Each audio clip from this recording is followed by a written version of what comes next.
Every action leaves a trace. Even a small hailstone hitting a car's steel hood leaves a tiny dent. If the hail is heavy, it can seriously damage the car's body and break the windows, then it melts away, leaving behind unexplained destruction. If you're unfamiliar with hail, you might spend a long time theorizing about who or what damaged your car. Was it a gang of street thugs? Or perhaps an attack by mad cats or a flock of crazed birds? History is similar. Every event leaves its mark. And the more significant the event, the larger and more widespread the traces. These traces remain everywhere. On the earth, in pits, craters, seas, lakes, and mountains. They show up in the climate, like layers of sand beneath fertile soil or even whole deserts. Traces endure in legends and folklore, in fairy tales, like those of Pushkin, or in poems by Balmont, and in the art of the ruinists, whose buildings are sometimes buried up to their roofs.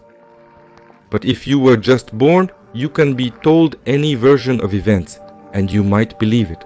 In the case of the hail, if you don't know about it, you could imagine any story, like a mythical order of sparrows led by Chinggis Sparrow. You could interpret different events separately, saying the car's roof was softened by wild birds during the sparrow's yoke, and that the windows were broken long before that by millions of years of geological movements. You might even believe the water in the car isn't melted hail but underground springs from a cracked reservoir. And you would believe it because all of that seems more plausible than frozen water falling from the sky in the middle of summer. If you never experience hail in your life, you might never believe in it.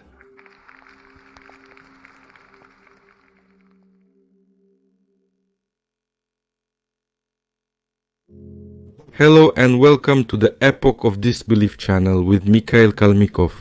Today we'll be talking about traces left on ancient maps, particularly those of Gerardus Mercator. Specifically, we'll look at his atlas, published by the Duisburg publishing house in 1595. Before diving into it, we need to address some critical questions. Recently, a trend has emerged to dismiss all old sources as forgeries.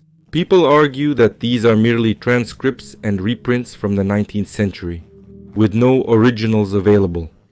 Therefore, everything must be fake and untrustworthy. It's understandable. It's easier to dismiss all sources as forgeries rather than investigate each claim. Furthermore, this atlas poses challenges for both official and alternative historians, yet it's impossible to erase it from history entirely. Mercator's name is mentioned even in middle school geography lessons. He is the father of the so-called Mercator cylindrical equidistant projection. We can't deny that we still use it today.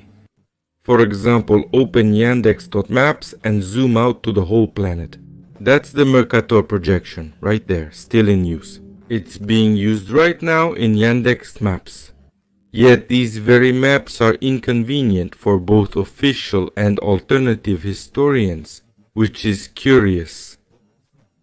So, the first question we must address is when Mercator's atlas was actually published, and if we can trust it, how much should we trust it? Although we know it was published in 1595, some still consider it a 19th century forgery. For a moment, let's assume that's true. And then let's think of Alexander Sergeyevich Pushkin. We don't doubt his existence, do we? He was certainly born in 1799. He was raised by his nanny, Arina Rodionovna, who told him tales of Lukumorye and other legends. By that time, Lukumorye no longer appeared on modern maps, so she must have heard of it from her ancestors. Arina Rodionovna was born in 1758, and even during her childhood, these were stories passed down from her grandparents. This allows us to trace back another 50 or 60 years. This means that the tales definitely date back to at least the 1700s, and likely even earlier. But starting in the 1700s, Russia comes under the rule of Peter the Great, and a new history begins to form.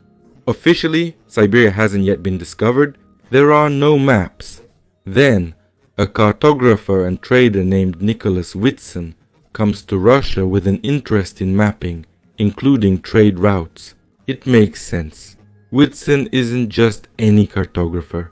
He's the president of the East India Trading Company. He needs trade routes. According to historians, he created the first detailed map of Siberia. Let's examine this claim. How could Whitson have made the first map of Siberia? And what about Mercator, who had created it 110 years earlier? Here is Whitson's map of Moscow, compiled in 1685 from descriptions by the cartographer Nicolas de Fer. Lucomoria is present here, but the Golden Baba is gone. Whitson compiled his map from earlier maps, which he doesn't actually hide. The following year, he created his own map. Not only is Lukomori missing, but the city of Siberia itself is absent. In its place, there's an empty area labeled Gondor. Hello, Lord of the Rings. However, the theme becomes clear. 1700 seems like a turning point. From this year forward, Lukomori vanishes from maps as if it never existed. The Golden Baba idol is also gone. Siberia now appears as a foreign, sparsely populated territory, seemingly ruled by local leaders, or pahans, possibly khans, much like united tribes of survivors. The most unsettling change is in Persian territory, where a new tribe, Ostaki, or perhaps Ostatki, appears. In lands formerly inhabited by the Scythians, we see the emergence of the Samoyeds. These are Nenets tribes with a history of cannibalistic traditions. In Old Russian, Samoyed simply means cannibal. It's as though a massive catastrophe forced these tribes to survive on whatever they could find, prolonging their existence.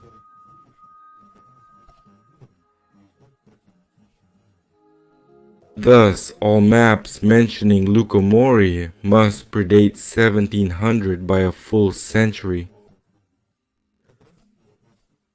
We're narrowing down to 1600, the approximate publication year of Mercator's atlas.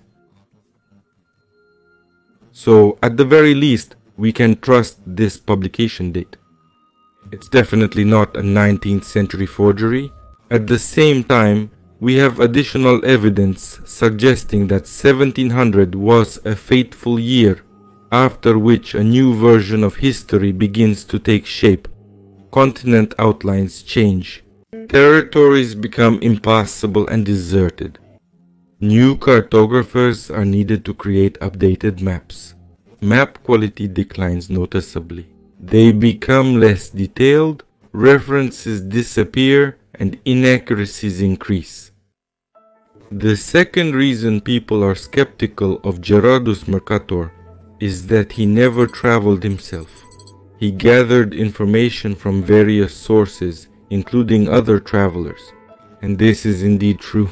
Gerhard was born on March 5, 1512 in Belgium, specifically in East Flanders, in the town of Ruppelmonde. His original surname was likely unknown, as he was first called Kremer, or de Kramer, which in German means the shopkeeper, reflecting his family's trade. This was accurate. He came from a family or clan of shopkeepers. However, after his father passed away, and during his studies at the gymnasium, Gerhard changed his German surname Kramer to the Latin Mercator, although the Latin translation has a similar meaning, merchant or trader. This fact emphasizes that it was indeed the family's occupation, their trade. He quickly completed high school and went on to study at the University of Leuven.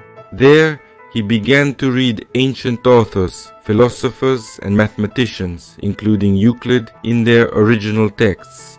We might doubt whether he truly accessed these originals, especially since it's now common to argue that no ancient texts survive to this day. and that all were published in the 19th century. That may well be true, but let's read between the lines nonetheless. But even if his biography was fabricated centuries later, this part of his life was likely added to explain the sources of his knowledge. It remains one of history's great mysteries, how a merchant who never sailed or traveled managed to create highly accurate world maps and introduced revolutionary techniques far ahead of his time. The story subtly suggests that he had access to ancient archives. In simple terms, we have a wealthy merchant named Gerard who, possibly with support from his family or clan, especially Cure Gisbert Kremer, gained access to secret information. The exact family connection between Gerard and Gisbert is uncertain, but Cure was a Catholic parish priest coming from a lineage of merchants. So, we might conclude that the narrative of Mercator gathering information from other travelers and cartographers is likely a legend concealing the true source of his maps. Mercator's knowledge in mathematics and geometry, meanwhile, hints at how he developed his method of equal angle projection. But curiously, recent historical research found that the Mercator projection was in use as early as 1511, 1 year before Mercator was even born. Nevertheless, it was through him that the projection became widely used. It suggests he may have had unrestricted access to resources that are now lost or beyond reach. The actual inventor of the Mercator projection remains unknown. The third reason for skepticism toward Mercator's maps revolves around a technical limitation of his time. In the 16th century, there was no sufficiently accurate chronometer or clock to reliably measure longitude. The problem was so significant that the Queen of England offered a prize of £200,000 to anyone who could invent such a clock. Even earlier, 160 years before her, Philip III of Spain had announced a similar reward of 6,000 ducats plus 2,000 ducats per year for life. This was a serious problem that took over 200 years to solve. It was only in the year 1761 that a man named Harrison received the award and presented his clock prototype. 40 years later, thanks to his invention, the maps began to be updated. It sounds almost convincing, yet Harrison developed his actual prototype in 1731, 30 years before he received the prize. These clocks only came into active use 40 years later. So, what we see here is a gap of 70 years from when the clocks were developed to when they were implemented, something that doesn't align with the urgency or necessity. So what was the issue, really? It's actually straightforward. Longitude can only be precisely determined by knowing the time. The exact time at the zero meridian point, down to the second. At the time, the most accurate clocks had an average deviation of about 15 seconds per day. This means that even after a single day at sea, there could already be significant discrepancies. And after weeks of travel, the course could be completely off. In the best case scenario, you'd end up in a different port. In the worst, you'd hit a reef or rocks.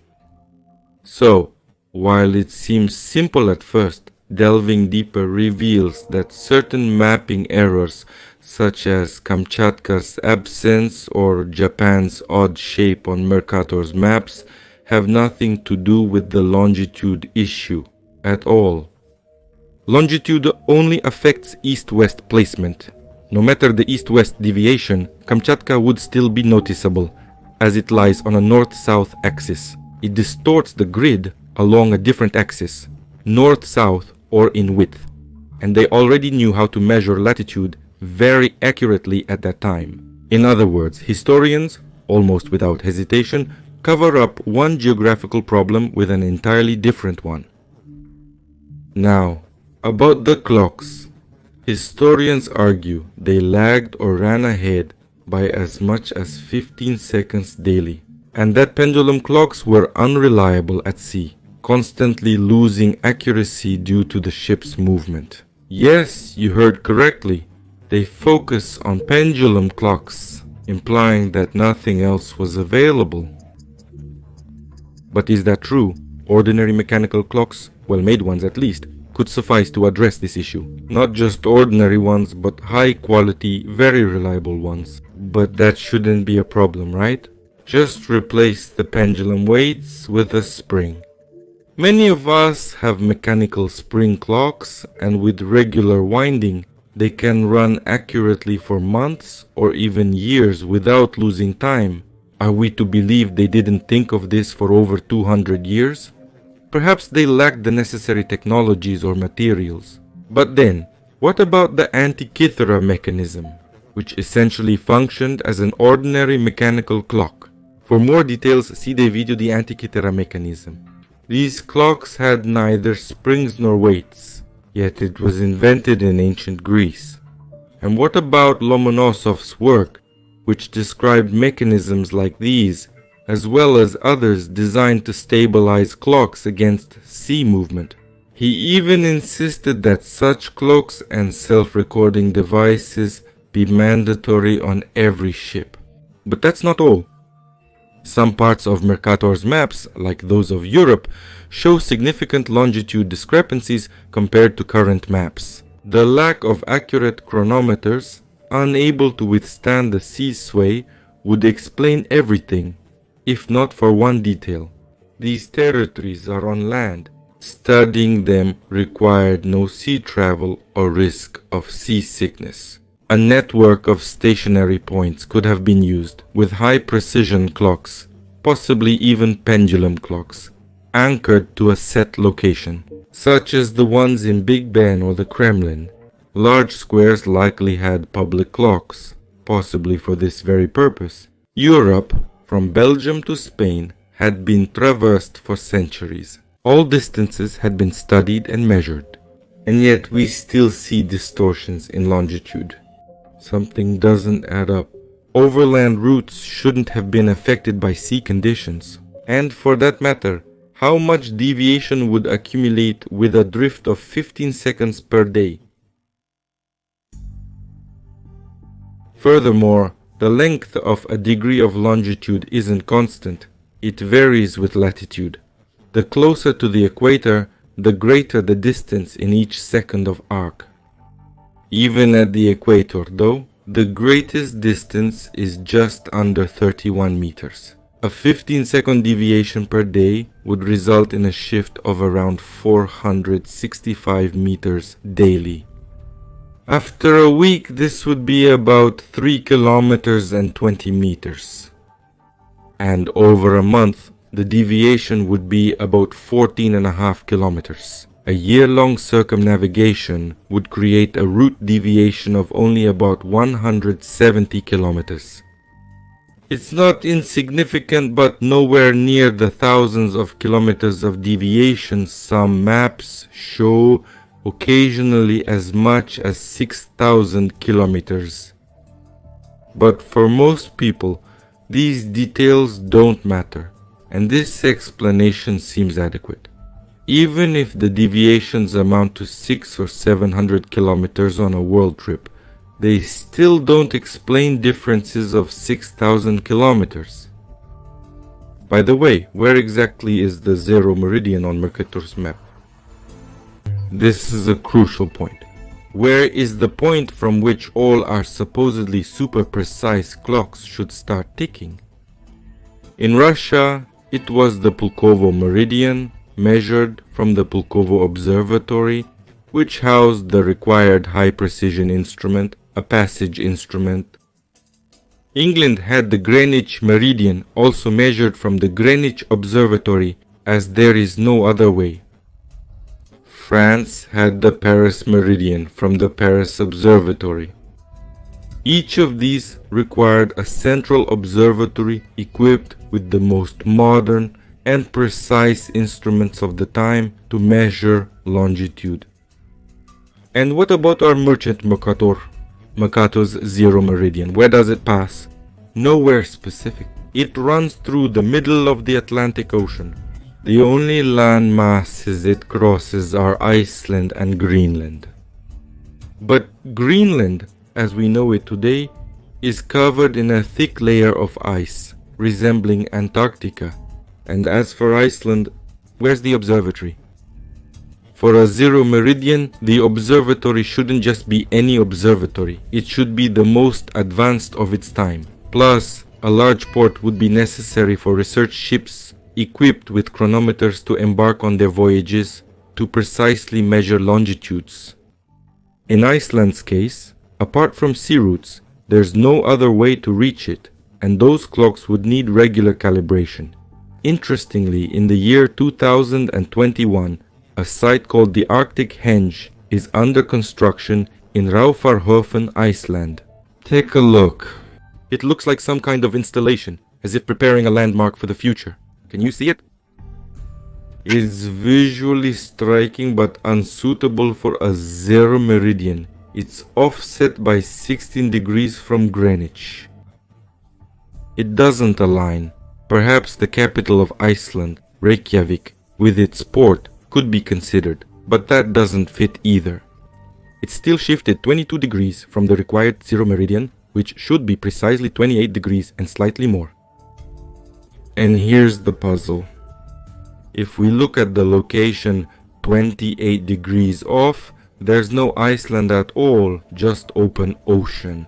There are only sea waves and icebergs, and certainly no observatories. But with the prime meridian, errors are impossible, as it is the starting point for all measurements. From this point, there's no need to travel with clocks or navigate by sea. It's the starting point for measurements, and therefore cannot physically shift east or west due to errors. This is the point where error is zero by definition. On Mercator's maps, however, it runs through what would now be the center of Iceland, where today there's nothing but the ocean. Consider Iceland's current dimensions. It spans 13 to 24 degrees, covering around 11 degrees. This is about 510 kilometers. On Mercator's maps, Iceland stretches almost 16 degrees, around 750 kilometers. So where did the missing 240 kilometers, nearly a third of Iceland's area, go? I emphasize once again, this was the zero meridian, the point of reference, and stories about inaccuracies due to faulty clocks simply do not apply here. In general, I only mention the clocks to make everything absolutely clear. This reinforces that Mercator must have accessed unknown advanced sources. This source was far more advanced, perhaps even by a significant margin, more informative and more comprehensive than anything that existed at the time. These maps used principles of cartography that later influenced global mapping. But there are features in Mercator's maps that unsettled both official and alternative historians alike. In fact, quite a lot. For example, officials are uncomfortable with the fact that the continents and islands, though similar, don't precisely match modern positions or proportions. And what about alternative researchers? They too find unsettling details, such as the absence of Tartaria. Tartars appear here and there, like the Nogai and Kazakh Tartars, but not as a vast unified empire. Instead, they appear sporadically, more as regions or territories than actual countries. And then there's something that neither officials nor certain alternative historians can overlook. Mercator's atlas, published in 1595, was already ready for print as early as 1571. What's more, the city of Siberia appears as Russian territory 14 years before Yermak's campaigns. In fact, 2 years before this, in 1569, Mercator had produced another world map depicting the Golden Baba and Siberia as part of Russia. It showed Siberia under Russian control at least 16 years before Yermak. And there is no mention of local khans or rulers. As Pushkin might say, one could already sense the spirit of Russia. Another strange fact is that while Mercator is credited with the cylindrical projection, only one surviving map from 1569 uses it, and it's in poor quality. The better-known World Atlas, however, is depicted in an entirely different projection, which is curious. Mercator didn't use the Mercator projection in his own famous atlas. And regarding the atlas itself, it turns out that the very term atlas was coined by Mercator in honor of the Titan Atlas. Mercator named his masterpiece Atlas, or Cosmographical Meditations on the Creation of the Universe and the Universe as Created. The name alone sounds unusual, as it was the first time Atlas was used in a cartographic context. To put it in perspective, imagine someone publishing a book titled Batman or Cosmographical Meditations on the Creation of the Universe. If, after that, all map collections were referred to as Batmans in honor of this mythical hero, it would seem equally odd.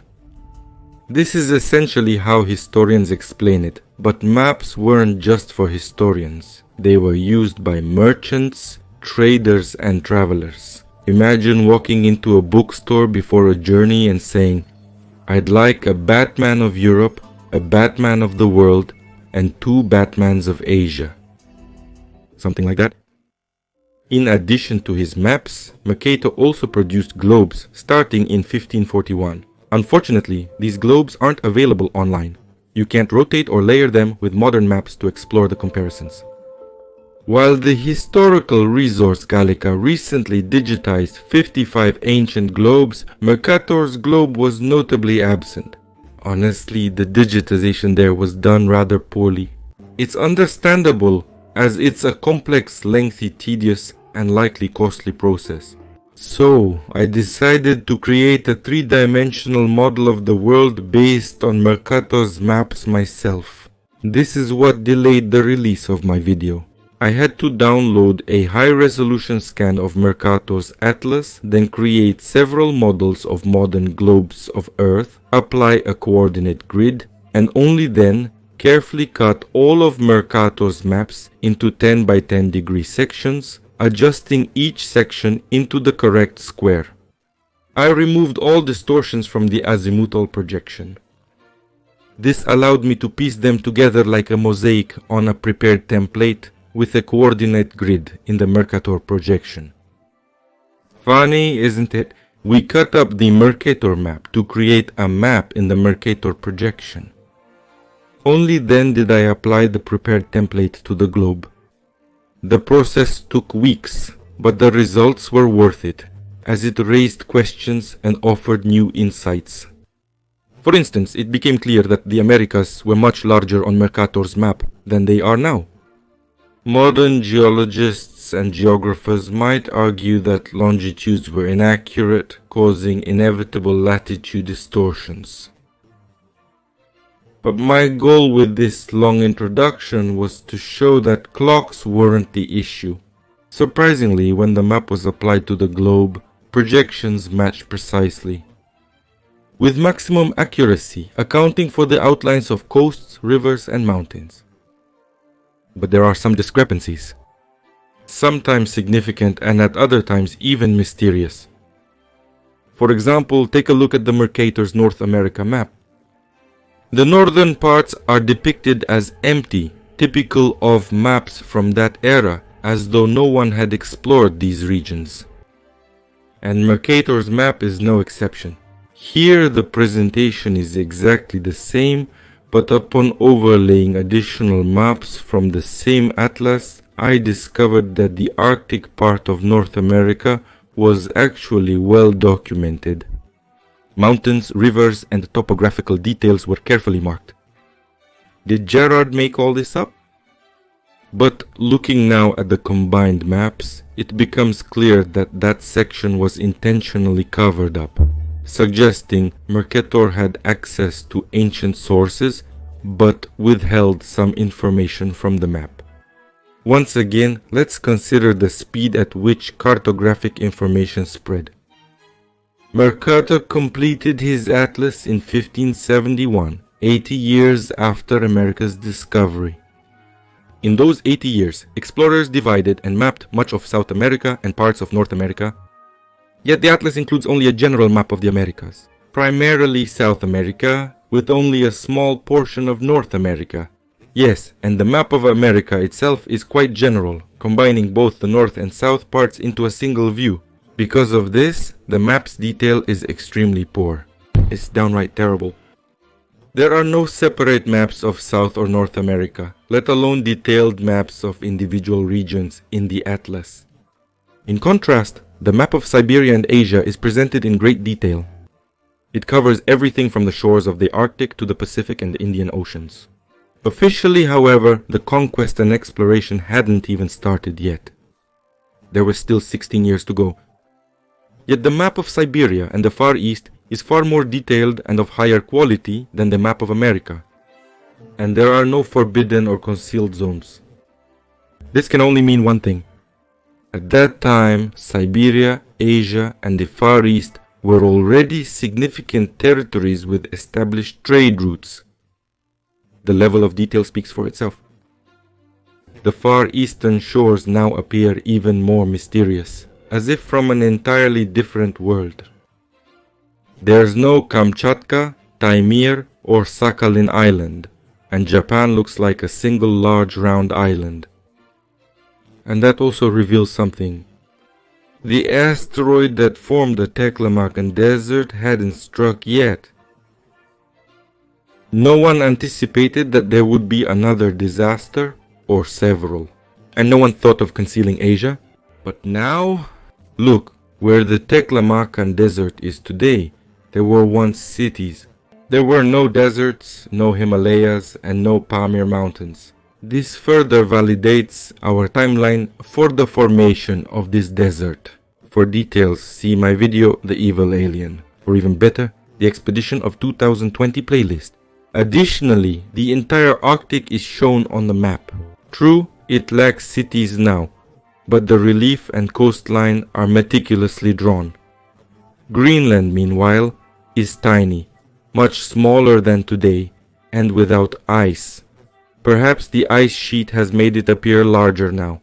Thanks to satellite scanning, we know Greenland is split in two under the ice by a large canyon. Perhaps it should not be depicted as a single landmass. Earlier, it was likely two separate islands. Also, there's no Drake Passage on the globe between Antarctica and South America. At least, not in the form we recognize today. In other words, nothing had yet impacted the North Pole, the South Pole, the Equator, the Indian Ocean, or the Himalayas. Before us is not just an accurate map of the world. It is a unique artifact. It's a map of Earth as it was before the impact of at least 4 asteroids. Before the catastrophe. But we don't see this because we were told that accurate chronometers didn't exist to determine longitude.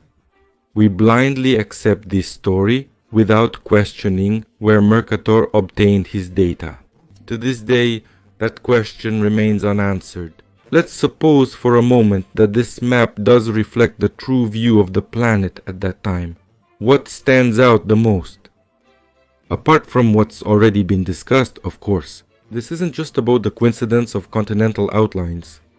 At first glance, everything appears familiar, but a closer look reveals a wild discrepancy. On Mercator's globe, South America and Africa don't match their contours in the way we're used to. North America is so large that it encroaches on Eurasia's territory. Spain, Italy, and India are noticeably shifted. In Indonesia, there are far more islands, and they're much larger than they are today. And, of course, there's the massive South America. The enormous Galapagos Islands are located much farther south than they are now. it would be easy to dismiss all this as poor drawing and inaccurate clocks. But we're not here to take the easy route. Let's examine it more closely. This time, let's try to identify what's missing from this map. Mountains. No, they're there, but their layout is entirely different from what we know. For example, South America today is pressed against the wall of the Andes mountain range. It's hard to miss them, no matter how inexperienced a traveler you are. However, on the Mercator map, they don't form a continuous wall as they do now. It seems as if someone literally scooped up the entire eastern side of South America into a pile. This is confirmed by the structure of those mountains. The highland plateaus, like the Nazca Plateau, consist entirely of separate octagonal stones, as if created by a massive landslide or kilometer-high tsunami. Sklerov also focused on this during his expeditions to Peru. The same pattern is observed in North America. It appears crushed, partially submerged underwater, and partially compressed, forming the Andes. A similar scenario unfolds on the opposite side in the Far East. Kamchatka isn't shown on Mercator's map, likely because it was then part of Western America. There was a strait between Kamchatka and the Far East, dividing the two continents. But some enormous wave pushed part of the mainland underwater and compressed the other part into the Cordilleras. Judging by the impact's direction, it's that huge rock at the North Pole that melted all of Arctida, leaving traces still visible today.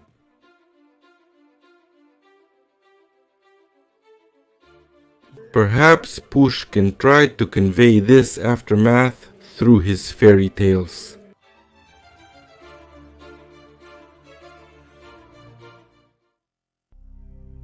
Lithospheric shift. We've all heard of the theory of lithospheric shift, which suggests that the Earth's crust could rotate due to an asteroid impact. I've argued many times that this is simply impossible. No asteroid has the force to overcome the friction of the entire Earth's crust at once. But to do this episodically, locally, forming mountains, folds, or uplifted reliefs within the impact's limits, that's quite possible. You get a similar effect if you run your finger over slightly dried varnish or paint. The dry top layer gives the illusion of solidity, but pressing down reveals the liquid beneath, causing wrinkles to form around the edges. Most importantly, this explains the very appearance of lithospheric plates on the planet. It could also explain the divergence between many parts of the map and the modern version. Spain, France, Italy, Sicily, and other regions. The emergence of lithospheric plates as a result of the Earth's crust being fractured by asteroids. This would also explain the chaotic movement of the plates as they settled. I understand this sounds far-fetched, but look at this map section, for instance. Dozens of cities. And now it's a barren desert, with no trace of dinosaurs, surrounded by the Himalayas, on top of which lie seashells. The east coast of America and the southern and northern regions align well with actual positions, but the western side of America is entirely distorted. In places, the distortion reaches 70 degrees, more than 5,000 to 6,000 kilometers. All because of the clocks? Then why is the distortion along the western coasts of Spain, Portugal, and France significantly less than that of Iceland or Greenland, where the central observatory, the point of reference, was located? But if we imagine for a moment that the lithospheric plates emerged from the fracturing of the Earth's crust, the formation of these mountains makes sense. Look, the Mercator map shows no Puturana Plateau. Instead, there's a large sea bay, a gulf, Lucomori, Mangazea, Scythia, and Persis. Now, not only is the bay gone, but it's also entirely silted up, forming the Puturana Plateau with an added half-island of Taimyr. and it's covered in permafrost filled with seawater, clay, trees, and even mammoths. Where there was Persis, we now find Ostaki or Ostatki. Where there were Scythians, we now see Samoyeds, cannibals. The tectonic plates we learned about in school are, nonetheless, unique in the solar system. Neither Venus nor Mars, and certainly not the Moon, has them. Sure, Mars and the Moon are relatively small objects, and it's easy to say they lack magma and crust and therefore have no tectonic plates, while ignoring half of the argument, like the fact that rock temperature rises under pressure, inevitably forming magma. And the size of the planet isn't a huge factor here. On Earth, the pressure is sufficient from 50 to 100 kilometers below the surface. On Mars, this same pressure occurs at a depth of 162 kilometers, but it's still there, which means plates should form, yet they don't. On Venus, the necessary pressure would also be found at 100 kilometers.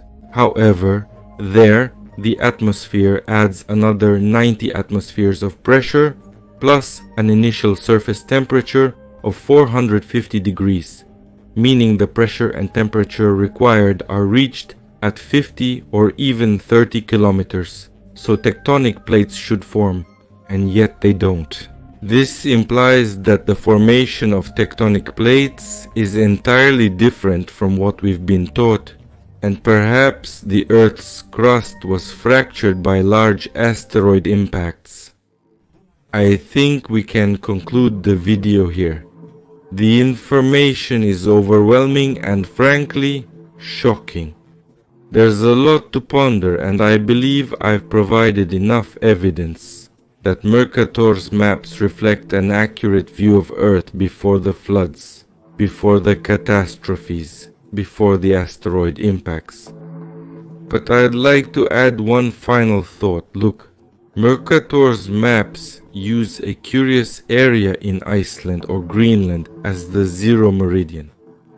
Now it's completely ice covered, but for this area to serve as the starting point, the zero meridian, there must have been an observatory, the most advanced of that civilization, to act as a reference. Without going into the reasons why it's there, as that's not important now, it's clear that without this, no measurements would have been possible. Now consider this. Many significant structures, even astronomical ones from previous civilizations, are oriented not toward modern north, but toward Greenland. From Isaac Cathedral to the pyramids in China and Mexico. They all point in that direction. So if we imagine for a moment that these are not cult structures but astronomical ones, maybe they are not pointing toward past north but toward the central observatory, synchronizing time.